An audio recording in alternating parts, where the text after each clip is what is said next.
So good afternoon, everybody. Welcome to this session of Stage 3. My name is Andrew Warmington. I'm the editor of Speciality Chemicals Magazine, and I'll be your moderator for the next hour. So we've got four 15-minute presentations by speakers on various aspects of process engineering. Just a quick introduction to the magazine, for those who don't know it or haven't been reading the copy on the chair next to you. We're a bi-monthly magazine of organic chemistry, particularly in the fine and speciality chemical sector.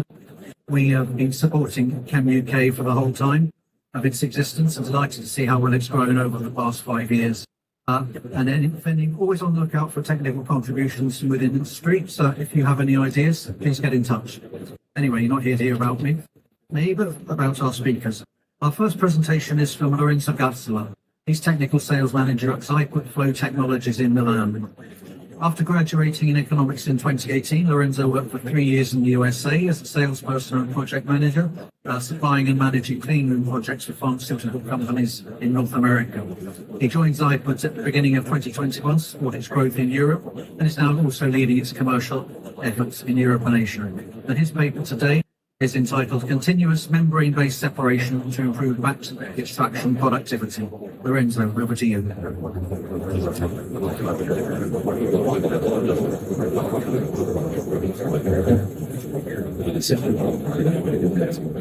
Thank you, Andrew, for the nice introduction, and thank you everybody for your time to be here today for my topics. My name is Andrew Savis Lorenzo Gazzola, and I'm the technical sales representative for Zaiput Flow Technologies. I take care of supporting our customers in Europe and in Asia in terms of sales inquiries and technical support. Today we'll be talking about our technology for liquid-liquid extraction and how this technology can help you in making your batch processes more productive. I want to start by spending a couple of words on Zaiput as a company, who we are, where we come from. Zaiput started as an MIT spin-out, MIT being the Massachusetts Institute of Technology, and we originally started as a company that existed to commercialize inline continuous separation technology specifically designed for flow chemistry. So the starting device that we released in the market is the little red guy that you can see at the bottom left corner. That's our lab scale liquid-liquid and gas-liquid phase separator called SEP10. In the years, we scaled up the technology. Today is available up to 2,400 liters per hour. But we also moved into not just supplying phase separation technology, but in supplying extraction and separation technology. So if you take a look at the second slot, you can see our multi-stage platform for countercurrent extractions. In the third slot, you will see what I will be talking about today, our continuous extraction platform for batch processes. And in the fourth slot, you can see our back pressure regulators, which are specifically designed for the needs of the flow chemist. We are a growing company. We are still based just outside of the MIT in the Boston area in the US. That's where we make our devices. That's where we ship them from. I am based in the north of Italy, in Milan. We have a person in Delhi supporting our Indian customers, and then a number of distributors around the globe. But let's go into the technology and what it can do for you. First of all, why does Zaiput exist?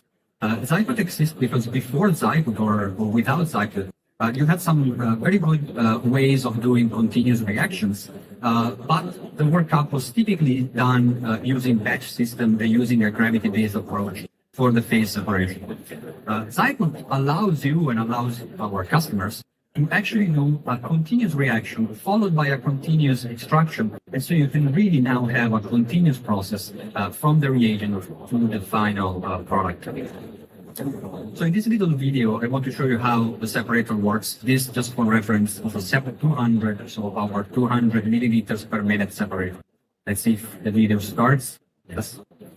You can see how the biphasic stream enters the device. We have in red water with some dye inside, and in clear some organic solvent like toluene or ethyl acetate. You can see the stream gently going into the separator and then the separator separating the stream into the two components.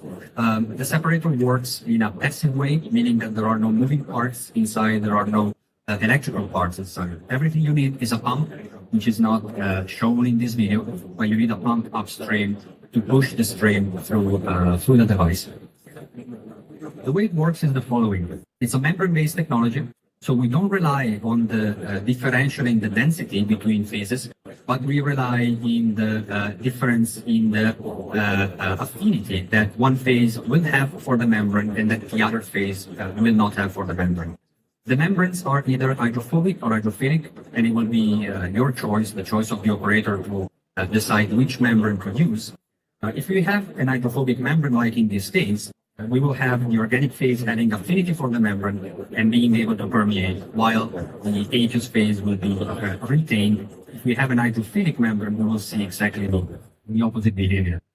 Step number 2 is pushing the phase that has affinity through the membrane, and we do so by regulating the pressure differential across the membrane. So we want a slightly higher pressure on the non-wetting side of the membrane compared to the wetting side, so that we can push all of the permeating phase through without applying excessive pressure. Otherwise, we would also push the aqueous phase, in this example, let's say the non-permeating phase through. Our device comes with a pressure regulator, which is indicated by that curved line on the right-hand side of the diagram. That pressure regulator creates some back pressure on the non-wetting line of the device, so that the non-wetting liquid, once it will reach the diaphragm, it will have to crack it open, flow between the diaphragm, that curved line, and then finally escape the device. And so the diaphragm will generate the ideal pressure, which is what we need on the non-wetting side of the membrane to achieve the continuous separation. This is really the core of our technology, so if you have some questions on this, please, I would be happy to answer. Talking about wetting properties, I have a little video here that shows what that means. You can see how water will not wet an hydrophobic membrane, but as you can see here, it does wet the hydrophilic membrane. So that's really the principle we use, rather than the differential in the density between the two phases. These are the scales at which the technology is available. You can see we go all the way from lab scale to production scale. Everything is very scalable, easily scalable, so you can really start your trials with one of those smaller devices, which you can see also on our stand, and then scale up the process. Now, the only difference when you look at, let me go back one slide. When you look at that SEP 40K, so the industrial scale unit, the only difference is that this is a device that will not work on a single membrane, as you have seen so far, but it will work on two membranes. So now you will have the biphasic stream entering the device, and then the organic phase will permeate the hydrophobic membrane, and the aqueous phase will permeate the hydrophilic membrane. Everything you see in this diagram downstream of the membrane, that is just a pressure controller that basically does pretty much what I explained before, but I'm happy to take questions on this after the talk. Now, let's go into the core part of my presentation. How can this be applied to batch reactions and batch processes?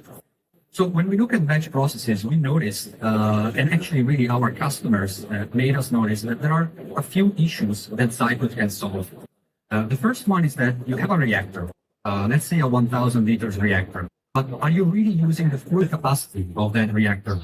Typically, you are not. You're using only a fraction of that capacity, because the remaining space you will need it to pour your extractive solvent to do the extraction, the reaction workup in the reactor. So you made an investment for a 1,000-liter reactor, you're only using 500 liters. Issue number 2 is that if you have processes where you have more than one extraction and you will approach them in batch, you will finish extraction number 1, move to extraction number 2, so on and so forth, and so your process might become very lengthy. Issue number 3 is, of course, if you have emulsions, if you have some slow separations, maybe you will never be able to get a perfect phase count. You will drop your productivity because of that. So how can we solve all of this, and especially the first issue?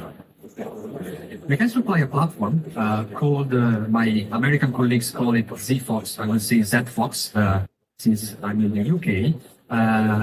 It basically comes with our separator, so exactly what you have seen so far, paired with 2 pumps and 1 section of inline extraction. We achieve inline extraction using static mixers. So as you can see here, we are now using the full capacity of our reactor for the reaction, because we will now be able to take the solvent directly from the IBC or wherever you store your solvent and perform an inline extraction in our skin. So the advantages here are that, first of all, you are now using the full capacity of the reactor, and also potentially you are speeding up your extraction and getting a better phase separation, depending on, of course, how good or how bad your phase separation is in, by gravity in batch. So to sum up, we are basically transforming all of these batch processes or steps. So adding the second phase of the reaction, mixing the 2 phases, separating, waiting for gravity for the separation, and then draining 1 phase. We are moving them into a continuous setup. So adding the second phase will happen continuously through our pumps. Mixing will happen in line with our static mixers. And then, of course, the separator will separate and therefore drain the system. So also potential for reduction in the processing time of your extraction. All of this, of course, becomes even more powerful if you have processes with N extractions, right? So if you have 2 extractions, you can perform them at the same time as of just 1. If you have 12 extractions in your process, you can have a skid with 12 separators and perform all extractions at the time that it would take to do just a single one. To conclude, I want to show you how this platform looks like with a picture taken from our 3 liters per minute setup. So this is our ZFox 3000. You can see at the bottom right corner of this setup the inlet for the 2 pumps. So one will be for the aqueous inlet, the other one for the organic inlet. The coil that you can see kind of in the top right corner, that's where the static mixers will be located. So that's where we will be able to achieve our inline extraction. And then you can see the separator right there in the middle. When we move to our 40 liters per minute unit or 2,400 liters per hour, you can see pretty much the same thing. So in the bottom right corner, the inlet for the 2 pumps, then kind of in the bottom, you can see where the static mixers are located. And then the separator is the unit on the left. All of these are ATEX compliant units, and for those of you who work in pharma, they are also GMP compliant unit. With this, I want to thank you for your attention. If you have any question, of course, I'm happy to answer them. And we are in stand H16 if you want to see our products on our table. Thank you very much. So, thank you very much, Lorenzo. We have a few minutes for questions, Lorenzo. So if we have one, please raise your hand. I'll bring the microphone to you. Yes, please give your name and affiliation when you ask the question. Hi, it looks fancy and good. So I'm Saro, senior scientist. We are a startup company, NPK recovery. So we are recovering fertilizer compounds like nitrogen, phosphorus, phosphate from the waste. So we are trying to scale up to the wider scale, large scale. So we are looking for some kind of suppression phase of nutrients from the bulk volume. So we're having advanced reactions. So we want to make a larger process. So I think it's good to explore the nutrients from the basically the source from the aqueous phase, and we're keeping more concentrated from the waste of the cycle. So I mean, it's just So these nutrients, are they dissolved in a solvent? Okay. So our separator always needs a biphasic stream.